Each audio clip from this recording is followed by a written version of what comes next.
አሚን መልቲሚዲያ ፕሮዳክሽን አይነ ስውሩ ጎል ሲያገባ አሳዛኝ እውነተኛ የህይወት ታሪክ ተራኪ ኢናያ። ለቻናላችን አዲስ ከሆናችሁ ላይክ፣ ሼር፣ ሰብስክራይብ በማድረግ ለወዳጅ ዘመድ ያጋሩ። ሚስቴ የመጀመሪያ ልጄን ስትወልድ እድሜ 30 ዓመት አላለፈም ነበር። ይህችን ሌሊት ሁሉ ጊዜ አስታውሳታለሁ። ከጓደኞቼ ጋር በአንድ መዝናኛ ቦታ ውስጥ አሳለፍን። ሌሊቱን ሙሉ በእርባና ቢስ ወሬዎች የተሞላ ነበር። እንደውም በሐሜትና በሐራም ወሬዎች የተሞላ። አብዛኛውን ጊዜ እነርሱን የማሳቁን ኃላፊነት የምወስደው እኔ ነበርኩ። ሰዎችን ማማትም እነሱ ይስቃሉ። ሌሊቱን ብዙ ያሳኳቸው እኔ ነበርኩ። የሰዎችን ሁኔታ የማስመሰል የሚገርም ተሰጥኦ ነበረኝ። ድምጽ ቅላሴን እንደፈለኩ መቀየር ተገኛል። የምቀለጽበትን ሰው ድምጽ በትክክል ለመሆን እስከሚቀርብ ድረስ ማስመሰል እችል ነበር። አዎ፣ በዚህም ላይ አሾፍ ነበር። እኔ ማንም ሰላም አይሆንም፣ ጓደኞቼም ቢሆኑ እንኳን። እንዲያውም የተወሰኑ ሰዎች ከምላሴ ሰላም ለመሆን ሲሉ ይርቁኝ ነበር። በዚህ ሌሊት አንድ ጊዜ በገበያ ማዕከል ሲዘዋወር ባየሁት አንድ አይነ ስውር ሰውዬ መቀለዴን አስታውሳለሁ። እግሬን ፊት ለፊት ያስቀመጥኩ። ተደናቅፎ ወደቀ። ራሱን አዟዟረ። ምን እንደሚል አያውቅም። ሳቄ በገበያ ማዕበሉ ማስተጋባት ጀመረ። እንደ ልማዴ ወደ ቤቴ ዘግይቼ ተመለስኩኝ። ሚስቴ እየጠበቀችኝ አገኘኋት። በጣም በሚያሳዝን ሁኔታ ላይ ነበረች። ዝልል ባለ ድምጽ ራሺድ የት ነበርክ አለች። እያሾፍኩ ማርስ ብዬ መለስኩላት። በእውነቱ ከጓደኞቼ ጋር ነበርኩ አልኳት። የመድከም ምልክቶች ይታዩባታል። እንባ እየተናነቃት ራሺድ እኔ በጣም ደከምኩ፣ የመውለጃ ጊዜ መቅረቡ ግልጽ ነው። ድምጽ አልባ እንባዎቿ በጉንጮቿ ላይ ተንጠባጠቡ። ሚስቴን ችላ እንዳንኳት ተገነዘብኩ። በፌዝ የማሳልፋቸውን እንቅልፍ አልባ ሌሊቶች መቀነስና በእርሷ ጉዳይ ላይ ማተኮር እንዳለብኝ ወሰንኩ። በተለይ እሷ 9ኛ ወር ላይ ነው ያለችው። በአፋጣኝ ወደ ሆስፒታል ወሰድኳት። የማዋለጃ ክፍል ገባች። ስቃይን እያስተናገደች ለብዙ ሰዓታት ቆየች። በተሟጠጠ ትዕግስት መውለዷን እየተጠባበቅኩኝ ነው። ከዚያም ወደ ቤት ሄድኩኝ። ስትወልድ እንዲያበስሩኝ የስልክ ቁጥሬን እነርሱ ዘንድ አስቀምጫለሁ። ከሰዓታት በኋላ የሳሊምን መወለድ ሊያበስሩኝ ደወሉልኝ። ወዲያው ወደ ሆስፒታል ሄድኩኝ። ያለችበትን ክፍል ስጠይቅ ሲመለከቱኝ መጀመሪያ ባለቤቴን ያዋለደቻትን ነርስ ማናገር እንዳለብኝ ነገሩ። ጮህኩባቸው። ማንኛዋ ነርስ? ዋናው ነገር ልጄን ሳሊምን ማየት ነው አልኩኝ። መጀመሪያ ነርሷን አናግራታለሁ። ነርሷ ስለ ችግርና ቀደርን ስለመውደድ አወራችኝ። ከዚያም እንዲህ አለችኝ፣ ልጅህ የአይኑን ብርሃን አጥቷል። እንቤን መቆጣጠር አልቻልኩም። በገበያ ላይ ሲዘዋወር የነበረውን አይነ ስውር አስታወስኩኝ። ገፍትሬው ሰዎችን ያሳኩበት። ሱብሃንአላህ፣ በሰፈሩት ቁና መሰፈር አይቀርም። ለትንሽ ጊዜ ደንዝዤ ቀረው። ምን እንደምል አላውቅም። ሚስቴንና ልጄን አስታወስኩኝ። ነርሷ ላሳየችኝ የርህራሄ አመስግኛት ለማየት ወጣው። ሚስቴ ምንም አላዘነችም ነበር። በአላህ ውሳኔ የምታምን ነበረች። የአላህ ውሳኔ ወዳጅ ሆነች። ብዙ ጊዜ በሰዎች ማሾፍን እንዳቆም መክራኛለች። ሁሉ ጊዜ ትደግምልኝ ነበር፣ ሰዎችን አትማም። ከሆስፒታል ወጣን። ሳሊምን ከኛ ጋር አብሮ ወጣ። በእውነት ለመናገር የሱ ጉዳይ ብዙ አያሳስበኝም ነበር። ከቤት ውስጥ እንደሌላ አድርጌ ቆጠርኩት። ማልቀሱ ሲበረታ ወደ ሳሎን እሸሻለሁ። ሚስቴ በተቃራኒው በጣም ታስብለታለች፣ በጣም ትወዷለች። እኔ አልጠላውም፣ ግን ልወደው አልቻልኩም። ሳሊም አደገ፣ መዳህ ጀመረ። ሲድህ እንግዳ ነገር ነበር።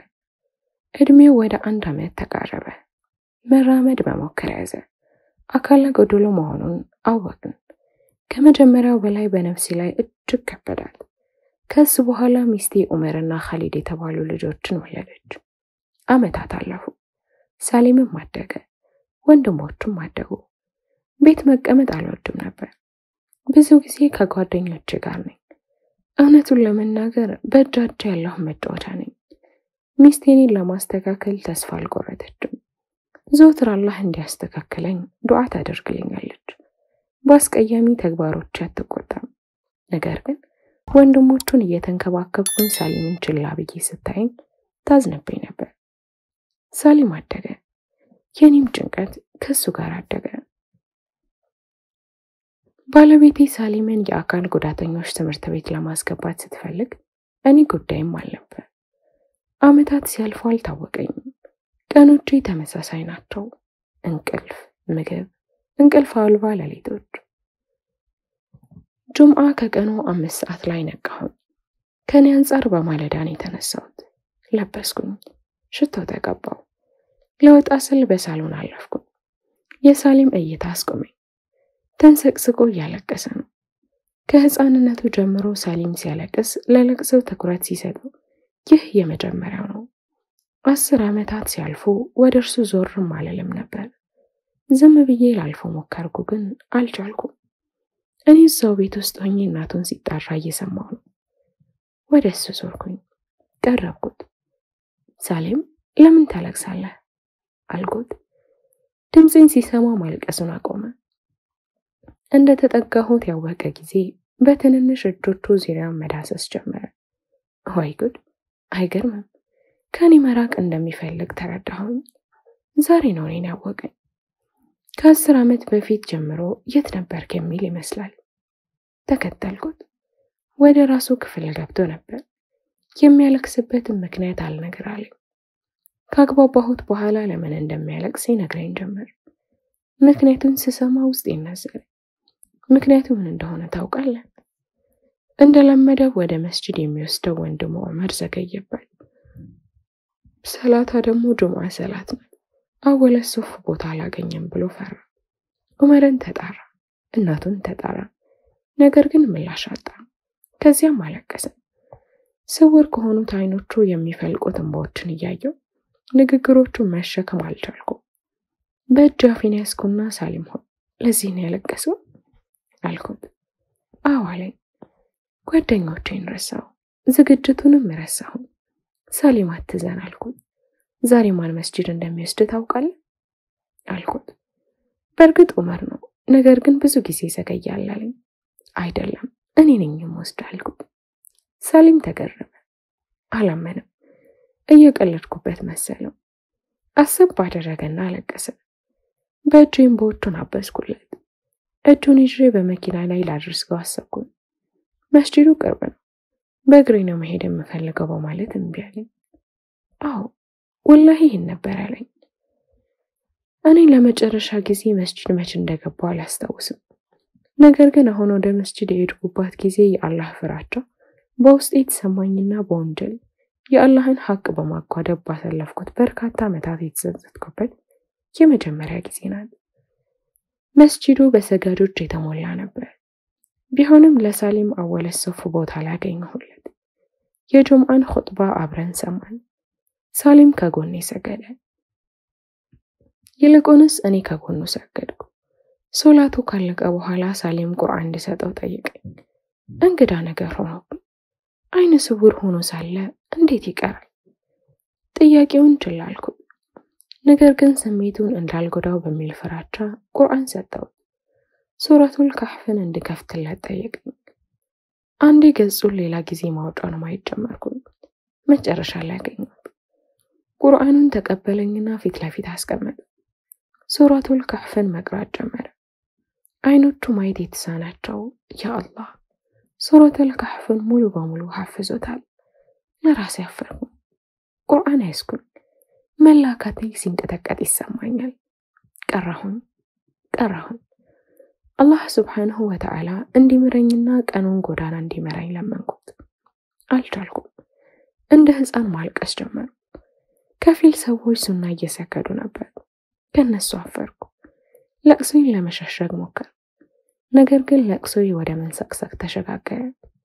ትንሽዬ እጁ ፊቴን ሲነካኝ ታወቀኝ። እንቤንም አበሰለኝ። ሳሊም ነበር። ወደ ደረት ያስጠጋሁት።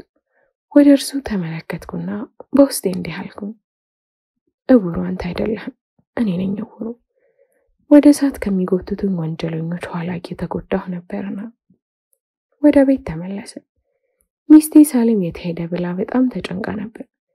ነገር ግን እኔ ከሳሊም ጋር ጁምዓ መስገዴን ስተው ጭንቀቷ ወደ እንባ ተቀየረ። ከዚያች ቀን ጀምሮ በመስጂድ ሰላተል ጀምዓ አልፎኝ አያውቅም። ከመጥፎ ጓደኞቼም ራቅኩኝ። በመስጂድ የተዋወቅኳቸው መልካም ጓደኞች ያስኩኝ። ከነሱ ጋር የኢማንን ጣዕም ቀመስኩኝ። ዱንያ አዘናግታኝ የነበሩ በርካታ ነገሮችን ከነርሱ ተማርኩኝ። ዳዕዋ ካለ አያልፈኝም፣ ሰላት አያመልጠኝም፣ ዊትርም አያልፈኝም። በወር ውስጥ ቁርአን በርካታ ጊዜ አከተምኩኝ። ሐሜትና በሰዎች ላይ ማፌዜን አላህ እንዲምረኝ በመከተል ምላሴም በዚክር አረጠብኩ። ቤተሰቦቼ ጋር በጣም እየቀረብኩኝ እንደሆነ ተሰማኝ። በሚስቴ አይኖች ላይ ይታዩ የነበሩት የስጋትና የፍርሃት እይታዎች ጠፉ። ከልጄ ሳሊም ፊት ላይ ፈገግታ ጠፍቶ አያውቅም። ለማያየው ሰው ዱንያና በውስጡ ያለው ሁሉ በእጁ እንዳስገባ ሊያስበው ይችላል። አላህ በዋለልኝ ጸጋ በጣም አመሰገንኩት። አንድ ቀን መልካሞቹ ጓደኞቼ ለዳዕዋ ራቅ ወዳለ ስፍራ ለመጓዝ ወሰኑ። በመሄዱ ላይ መነታው። አላህ እንዲመርጥልኝ ጠየቅኩት። ሚስቴንም አማከርኳት። አትቀበለውም ብዬ ጠብቄ ነበር። ነገር ግን ተቃራኒ ሆነ። በጣም ተደሰተ። እንደውም አበረታታችኝ።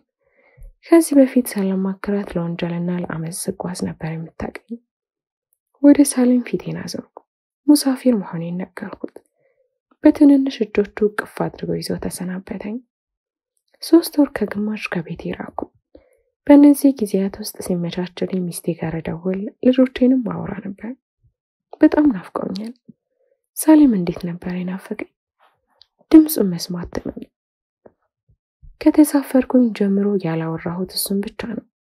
በምደውልበት ጊዜ ወይ መስጂድ ወይ መድረሳ ይሆናል። ለሚስቴ ሳሊም እንደናፈቀኝ በነገርኳት ቁጥር በደስታ ትስቅ ነበር። ለመጨረሻ ጊዜ ደወልኩት ጊዜ ሲቀር የዛን ጊዜ የምጠብቀው ሳቋን አልሰማሁም። ድምጿ ተቀይሯል። ብቻ እንዲያልኳት ሰላምቴን ለሳሊም አድርሽልኝ ኢንሻአላህ ብላ ዝም አለች። በመጨረሻም ወደ ቤት ተመለስኩ። በሩን አንኳኳሁ። ሳሊም ቢከፍተው ብዬ ተመኘው። ነገር ግን 4 ዓመት ያልሞላው ልጅ ኻሊድ በሩን በመክፈት አስደነገጠኝ። በእጆቼ ታቀፍኩት። ባባ ባባ እያለ ይጮሃል። እቤት ስገባ ለምን እንደደነገጥኩ አላውቅም። ከተረገመው ሸይጣን በአላህ ተጠበቅኩ። በባለቤቴም ወደ እኔ መጣች። ፊቷ ተቀያይሮ ነበር። ደስተኛ ለመምሰል እየሞከረች ነው። አትኩሬ ተመለከትኳት። ከዚያም ምን ሆነሽ ነው አልኳት። ምንም አልሆንኩም አለች። በድንገት ሳሊምን አስታወስኩ። ሳሊም የት ነው አልሽኝ አልኳት። ራሷን አቀረቀረች። ምላሽ አልሰጠችኝ። ትኩስ እንባዎቿ በጉንጮቿ ላይ ዱብ ዱብ አሉ። ጮህኩባት። ሳሊም የት ነው? በዚህ ጊዜ የልጄን የኻሊድን እንጂ ሌላ ድምፅ አልሰማሁም ነበር። ኻሊድ አፍ ባልፈታ አንደበቱ ባባ አላህ ጋር ጀነት ሲል ተናገረ። ሚስቱ መቆም አልቻለችም። አምርራ ለቀሰች። ልትወድቅ ተቃረበች። ከቤት ወጣሁ። ከዛ በኋላ ከመምጣቴ ከ2 ሳምንት በፊት ወባ ታሞ ሚስቴ ሆስፒታል ወስደው እንደነበርና ህመሙ እንደጠናበት በዚያም ሩሁ በአካሉ እንደተለየች አወቅኩኝ። ተፈጸመ። ቻናላችንን ላይክ፣ ሼር፣ ሰብስክራይብ በማድረግ ቤተሰብ ይሁኑ። ስለምትሰጡን ሐሳብና አስተያየት ከልብ እናመሰግናለን።